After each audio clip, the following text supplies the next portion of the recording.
We're here now with Jeff McCausland. It is wonderful to have you here, Jeff. Thank you so much to be our advisor and special consultant today on the war in Ukraine. Thanks for joining us, Jeff. Lou, it's great to be with you. Thanks so much. I wanted to go in first and talk about the effects of this war on our economy and the spending itself, and what's been spent thus far and what we could potentially be spending, and how that really affects inflation and just what consumers and Americans need today. So what I loved about what you wrote in your article, which really hit home to me, was that this really is ultimately the crisis we now face is not about Russia, Ukraine, or even China in the longer term. It is about us. So I want to talk about the us, the spending, the relationships that we've forged, and how is it about us? Well, ultimately, Lou, I think the conflict is about us because Mr. Putin's long-term strategy, Ukraine is only a small part of that. If you think back to 2005, when this all began, I think it's for the speech Vladimir Putin gives, where he says the end of the Soviet Union was the greatest catastrophe of the 20th century. Now, this is coming from a leader of a country that had 26 million people killed in World War II. I would have thought that would have been the worst catastrophe. But for Putin, it's the end of the Soviet Union. And since then, what did he do? Well, of course, in 2008, he would invade Georgia and take 2 provinces. Then he began to interfere in elections in the West, including our own. He interfered in Brexit on the side of the Brexiteers, seeing it as dividing Europe. Then, of course, in 2014, he'll invade Ukraine, seize the Crimea, and foment a rebellion in the eastern portion of the country, which actually was going on since 2014 and killed 14,000 Ukrainians when the invasion occurs now in 2022. So his goals have been to reassert a Russian control over what he calls Ruski Mir, the Russian world. Those areas where there are large Russian populations. What are we talking about? Well, we're talking about Belarus, portions of Georgia, portions of Moldova, obviously large portions of Ukraine, Kazakhstan, Baltic Republic, etc. And in a recent speech, he revealed that once again because he compared himself to whom? He compared himself to Peter the Great. He didn't compare himself to Lenin or Stalin or any of the great communist leaders. This is all about imperial Russian history. So that strategy continues, reassert control over those areas.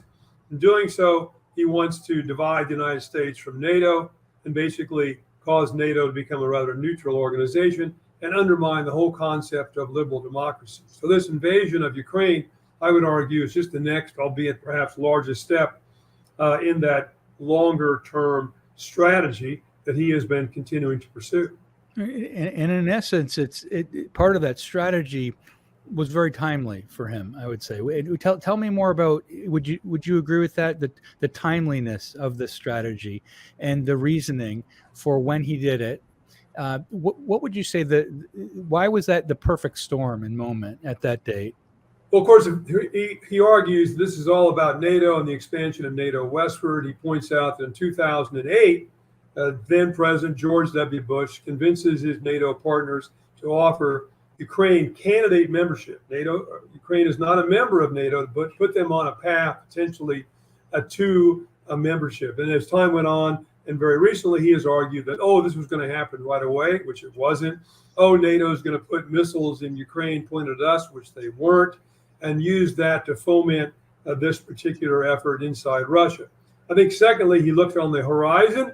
He said, okay, we've got a new president elected in the United States. But his focus in discussion of the 2020 campaign was what?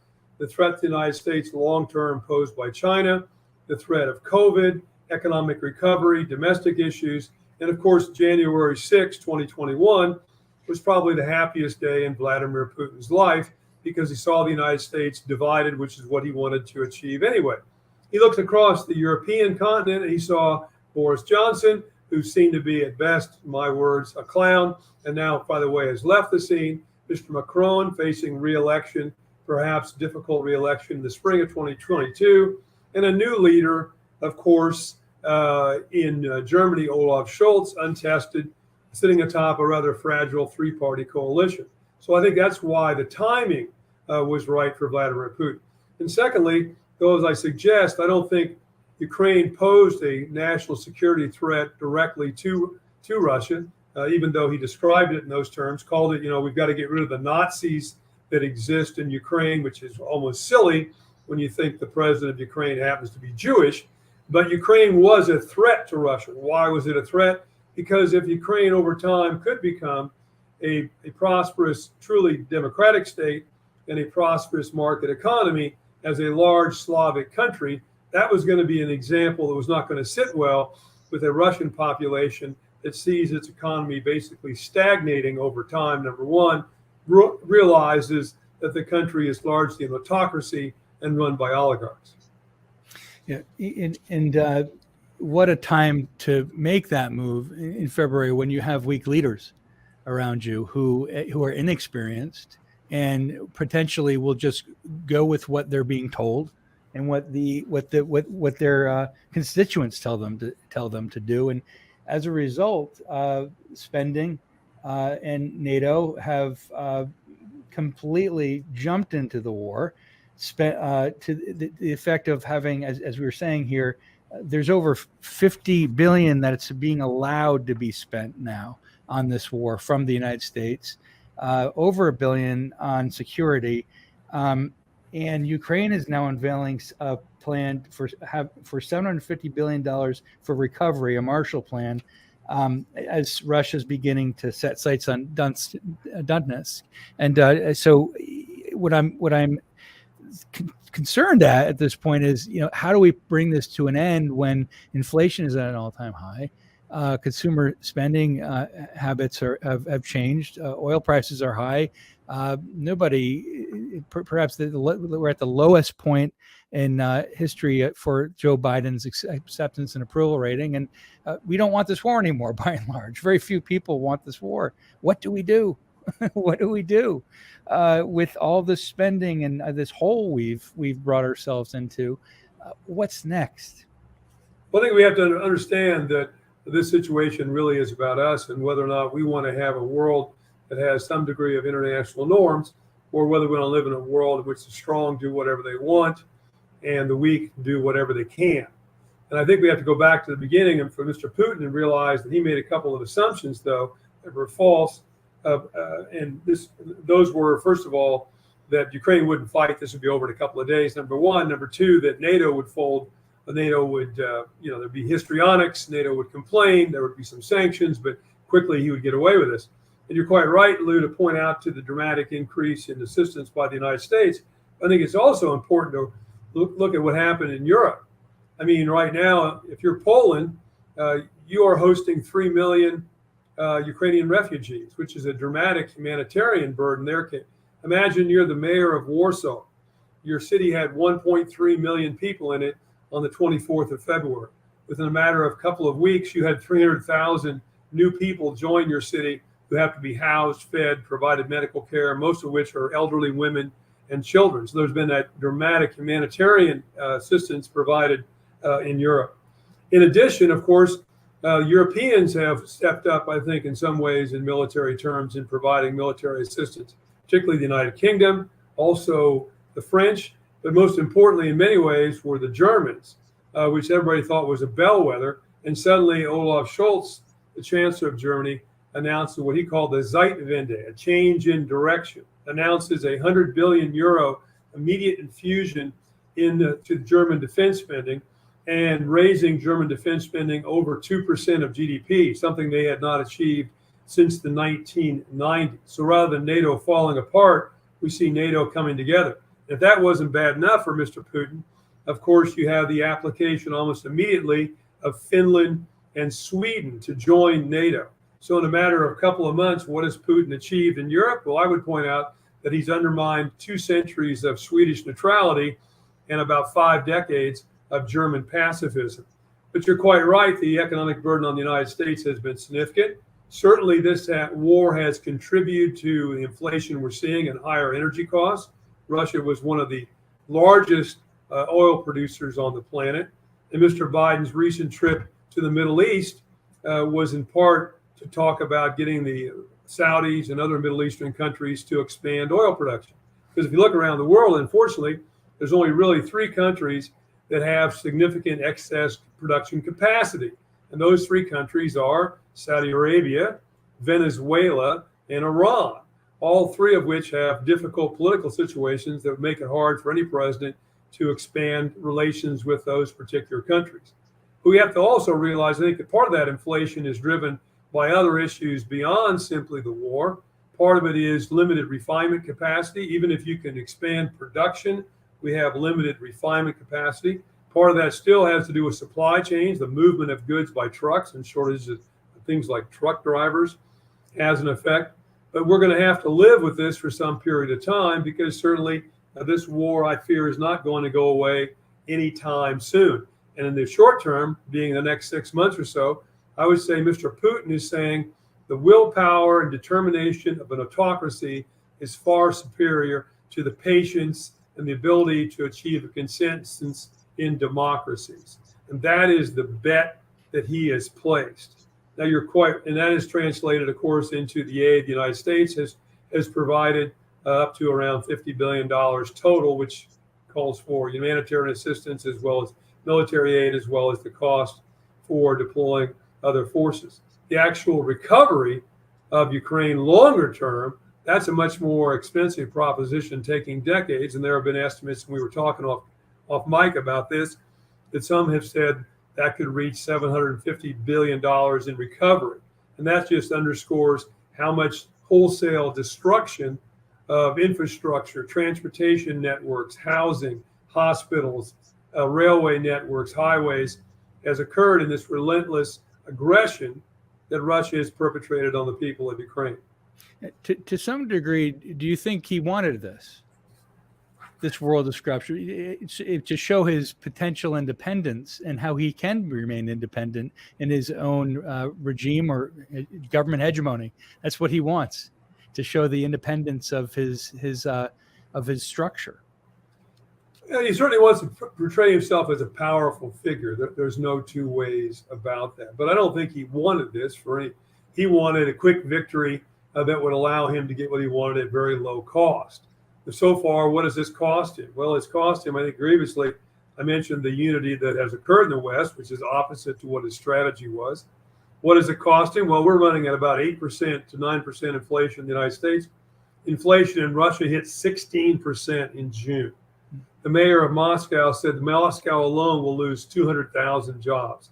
600 major corporations have left.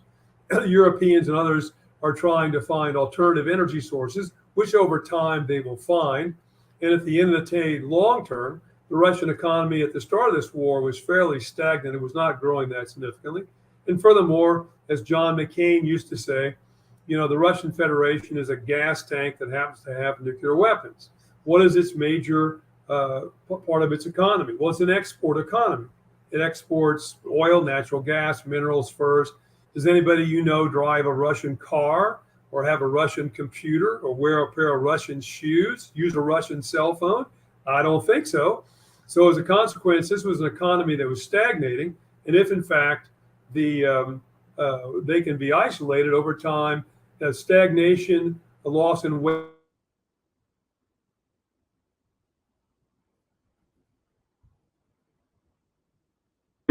some in the White House say the GDP of Russia could be cut in half in a year or so. Now, those are pretty optimistic, I think, assessments. But I think the long-term economic outlook for the Russians is pretty doggone gloomy. And if they are successful, whatever that looks like, in taking these regions that basically destroy them as they're doing, well, then they've achieved an economic dependency, not necessarily an economic advantage in what territory they've got. A lot of that we're seeing on Twitter, the Biden administration keeps sort of blaming Putin in the form of a hashtag Putin price hike. And so you think he would have an interest more in ending the war and not prolonging it. So is this an accurate hashtag, a Putin price hike? Who is, in your opinion, really hiking the price? Well, I think I suggested to you, and I'm not an economist, but everything I would suggest say it's certainly a large portion of the cost of inflation in the United States. There's no two ways about it, and that probably will continue. Think about the price of wheat. About 30% of the world's wheat production comes out of Ukraine and out of Russia. If that's circumscribed, you're going to see the price of wheat go up dramatically. That'll translate into grocery costs in the United States. So certainly inflation in the United States is affected to a degree by the war, but there are other things that are cost of that. Certainly one thing is Americans have moved away from the pandemic. We see Americans traveling at a dramatically higher rate than they were a year ago. Well, it's the law of supply and demand. More travel means more need for energy, means driving up the price. As I said before, there's questions of how much refining capacity the United States has got. There's questions whether or not in macroeconomic terms, some of the COVID packages that the Biden administration announced in the early part of 2021 might have been more money than needed to be pushed into the economy. So you've got too much money chasing too few goods, which is the natural equation that leads to inflation.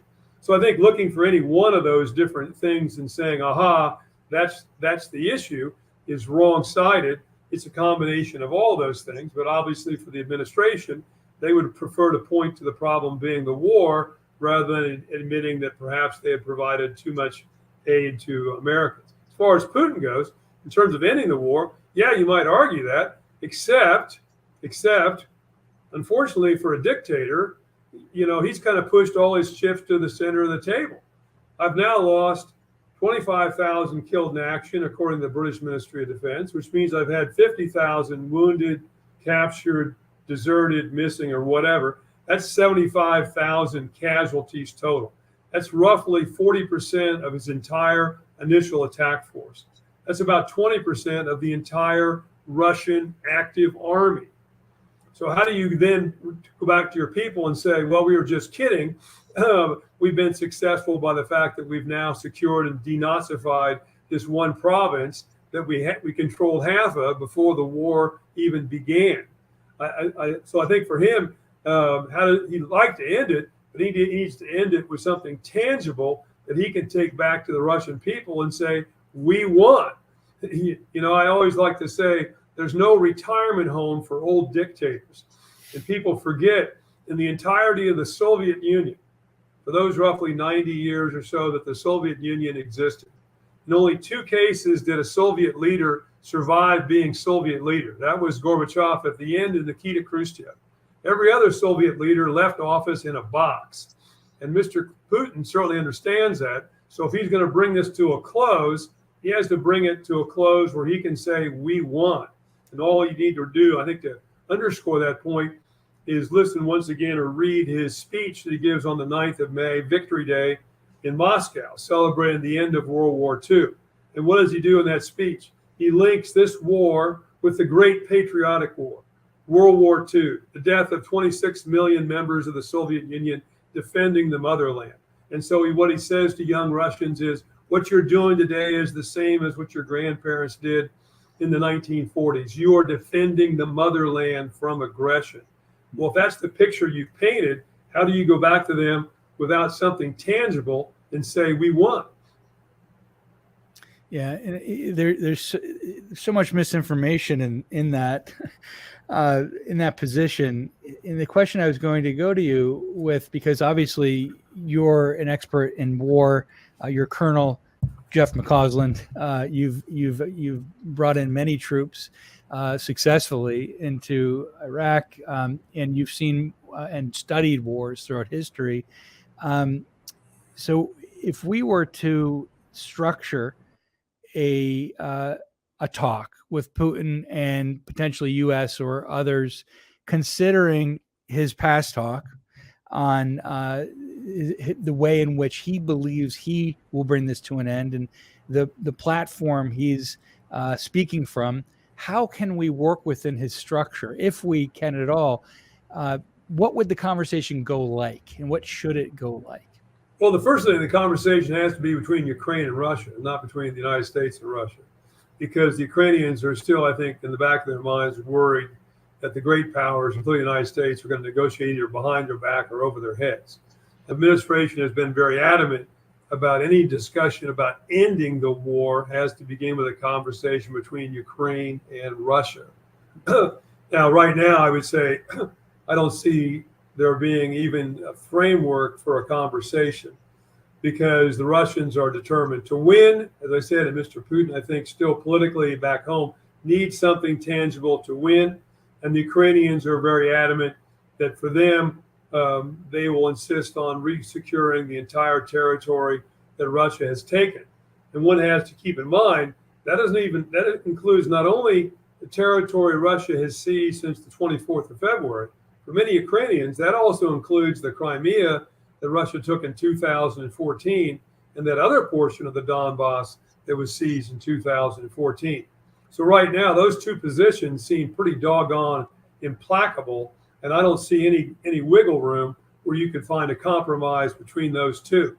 That being said, ultimately there will be negotiations. There always are, and the United States and the West will be at least an active or a passive part of those negotiations, because ultimately for Mr. Putin, the United States and the West are the only places that can deliver what he needs, which is relief from the economic sanctions, which I still firmly believe will bite more and more into the Russian economy and cause unity in Russia about this war to become more and more fragile as time goes on. So it's safe to assume then what you've been saying is that the only way to bring this to an end or begin the discussions is for Ukraine and Russia to come together. We've been explicit about that.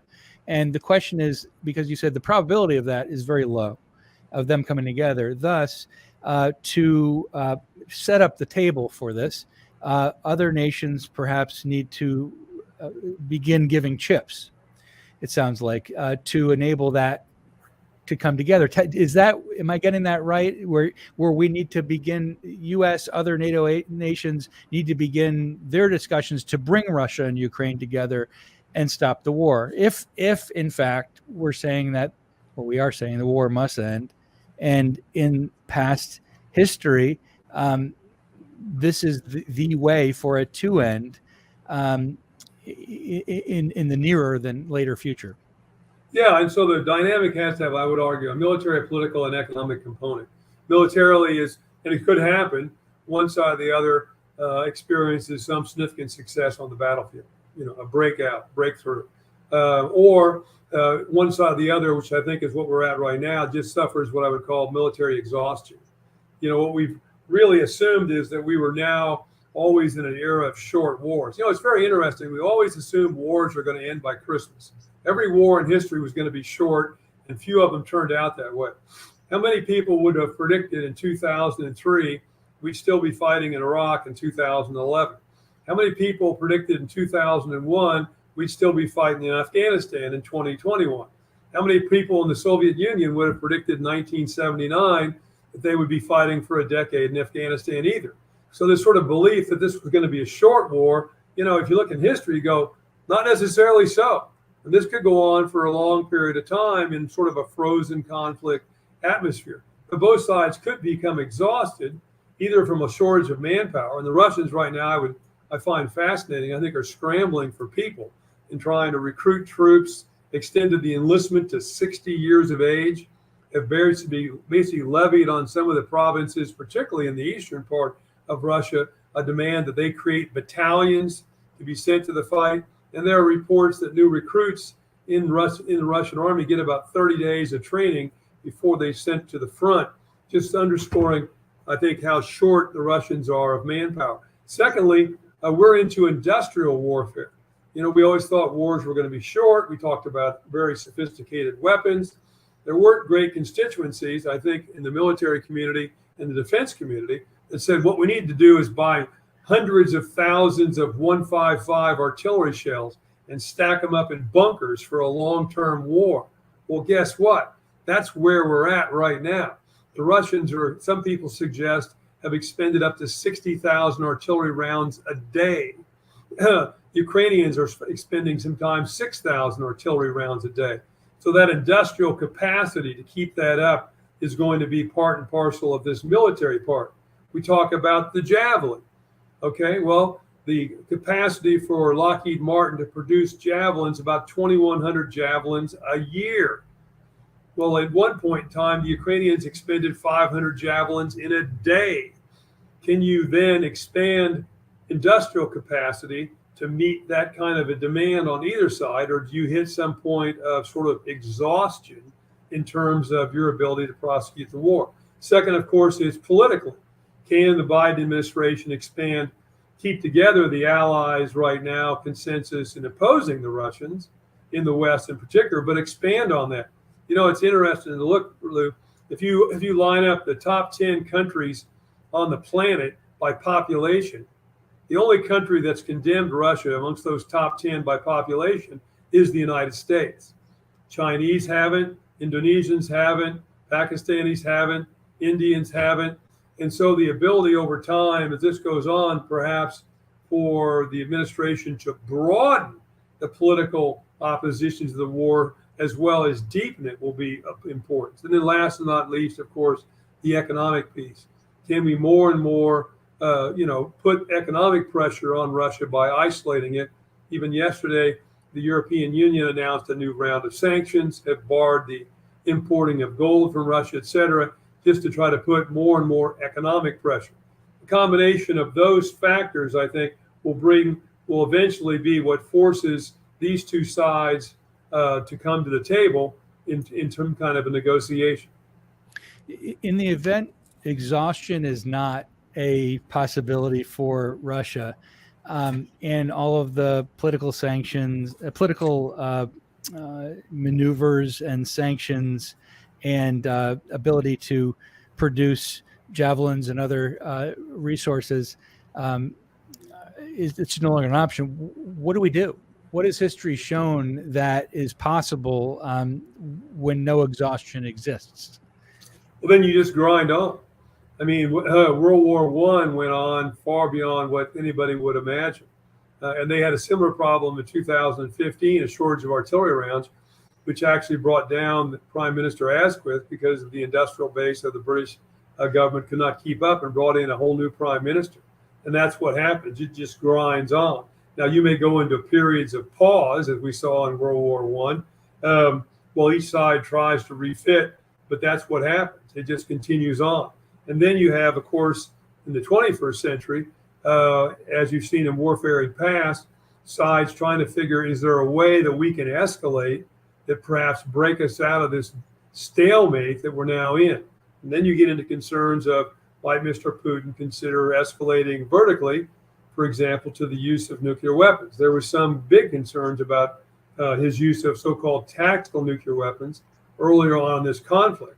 I frankly think that's a little bit less now, simply because I don't think he's got the conventional forces that even if he was to use such weapons, he could exploit that militarily in trying to advance very quickly across the battlefield. But he still might think he could demonstrate his willingness to escalate, intimidate the Europeans, intimidate the Ukrainians by escalating to the use of a nuclear weapon and striking perhaps a major population center in Ukraine. I mean, he fired, I think it was 24 missiles at Kharkiv the other day, which is the second largest city. Is there a great difference between doing that or dropping a nuclear weapon on Kharkiv? Though I certainly hope that doesn't happen. Second thing he could do is, of course, he could try to escalate horizontally. What would horizontal escalation look like? Well, you might see a major cyber attack against a Western country or the Western alliance more broadly. He might think about trying to do something else in another area, perhaps provoke a war in the Balkans, perhaps provoke a war in Georgia, or using the forces he has in Moldova. So when you get stalemate, unfortunately, then there is some stimulus on one side or the other to escalate, to try to break out of that kind of stalemate. And that could be worrisome in terms of bringing on a wholesale confrontation between the West and Mr. Putin. Mm. So there's a possibility of escalation, and for World War I to become the gold standard for this particular war. Yeah, I mean, I think one thing that has stunned me that more people don't think about is that I firmly believe that we are potentially in the most significant nuclear confrontation right now with the Soviet Union or Russian Federation since October 1962 with the Cuban Missile Crisis. And, and you could have something happen that could cause that escalation to happen pretty quickly. A Russian plane flies across a NATO border and gets shot down. A Russian missile actually goes astray and strikes NATO territory. two ships in the Black Sea, one from the west, one from the Russian fleet, bump into each other. Whatever. Those particular incidents could cause a flare-up and bring us into a more direct confrontation between the United States, NATO, and the Russian Federation. So in this event that the possible escalation may happen, and let's go to your recommendations, because we're assuming that we need Ukraine and Russia to get together and get to the table, and that's really the rules of the road according to NATO, and for us all to bring this to conclusion. Let's get to, this is Colonel Jeff McCausland's recommendations to the White House. Well, the first thing, Lou, I think we ought to quit talking about what we won't do and talk more about what we will do. I think we've publicly limited ourselves and reacted to Mr. Putin's saber rattling with his nuclear arsenal in terms of saying we're not going to escalate in a fashion that might bring direct confrontation between the United States and Russia. We're not going to send American or NATO aircraft over Ukrainian territory. We're not going to put American forces on the territory. We need to quit talking about what we won't do and talk about what we will do. Number two, it's key and essential that we maintain the consensus and unity of our partners right now. That's NATO allies and others. I was on the NSC staff in the White House during Kosovo, and I can tell you behind the scenes, maintaining that consensus, maintaining that unity, and getting everybody to agree on policy is critically important. And as a day-to-day process, is you got to keep everybody on the same page and coordinating your efforts. That's why the ongoing coordination efforts between NATO allies and others in terms of the type of military assistance and humanitarian assistance we provide is so critical. Thirdly, I think the administration needs to continue to talk about the fact that this is a contest between autocratic willpower and democratic patience and consensus, and make the American people understand that it's going to take time, but really, in many ways, the Ukrainians are fighting a fight for us, which is this world that has international norms, and that we're not going to put up with a world in which the strong do what they wish and the weak do what they can. And because if this fails, then unfortunately, I think you could see the international system change dramatically, undermine NATO, this long-term partnership of about 80 years, encourage other autocrats around the world to pursue their own geographical desires, whether that's Taiwan or other places. And then finally, I think the one thing the administration needs to work on a great deal is to broaden our opposition to the Russians, particularly with other countries around the world, India, places in the Middle East, of course, Southeast Asia, et cetera, realize this is global opposition to the Russian Federation as we pursue an ultimate state where the Ukrainians are able to make their own decisions and live in a democratic society. And now we're going to go to Congress and Senate and then the NATO. So this is Colonel Jeff McCausland's recommendations to Senate and Congress. Well, the Congress and the Senate, I mean, one thing is, of course, they've got to provide the resources whereby we can do this. And certainly we saw in the most recent passage an aid bill of about $40 billion, pretty significant bipartisan support on both sides of the aisle. Mitch McConnell, Republican leader in the Senate, was very outspoken about the importance of supporting Ukraine being successful in defending itself. That being said, we saw about 10 senators on the Republican side vote against this aid package, basically suggesting that this was something that was really not in U.S. interest. And several of them, so for example, Senator Rand Paul from the great state of Kentucky, or Josh Hawley from the state of Missouri, I think are very likely perhaps to be presidential candidates or attempt to do so in 2024. So I think for my colleagues and friends there on Capitol Hill, this is an issue that should be far more important than individual political aspirations and scoring political points with the ongoing administration. At the same time, I think some of the arguments that have been raised on Capitol Hill are fair. There are suggestions that we need to establish more congressional oversight over how these particular monies that are being provided to the Ukraine, up to about a level of $40 to $50 billion, how are those spent? And we created Inspector General oversight for the expenditure of U.S. taxpayer dollars for both Iraq and Afghanistan. So over time, that would be very appropriate. Thirdly, I think what the United States Senate in particular should do is act very quickly and very loudly on the acceptance of Sweden and Finland into NATO. The application of Sweden and Finland into NATO was accepted at the June summit of NATO leaders. Officially, Sweden and Finland do not enter NATO until all 30 countries who are now members, their respective Congress or Parliament, pass that in the fashion their constitutions demand for a treaty ratification. So in the United States, this means a vote of 67 senators in the United States Senate. The sooner that can be done, the better. The more senators who vote for that, the better. If there's any type of major argument or division, Mr. Putin will take great satisfaction in that and suggest to him that, in fact, his strategy longer term will win in the conflict between Russia and the West. And finally, now, Colonel Jeff McCausland's recommendations to NATO. Well, to NATO, what's key and essential is to maintain the unity of effort and the coordination of effort to ensure that not only do we provide military assistance and humanitarian assistance to the Ukrainians, but we do that in a fashion that takes max advantage of what we can, in fact, provide, number one. Number two, I think we need to very strongly come together and realize that we may need to significantly expand the amount of military assistance we're going to offer the Ukrainians, because this war may go on for a longer period of time. That may mean revisiting very rapidly our own industrial capacity to produce military armaments at a dramatically accelerated rate from what we were doing prior to this particular war beginning. Our ability to turn out military equipment, 155 artillery shells, Stingers, javelins, and all the sophisticated military equipment that are needed in a war like this has got to be ramped up very quickly. And then finally, not unlike the United States Senate, I think that as quick as NATO members can move the passage within their own governments that allows Sweden and Finland to formally join NATO, the better, showing NATO unity and also showing Mr. Putin that we're not going to put up with this. The best of my recollection right now, of the 30 members of NATO, about a third, 9 or 10, have already ratified Swedish and Finnish membership.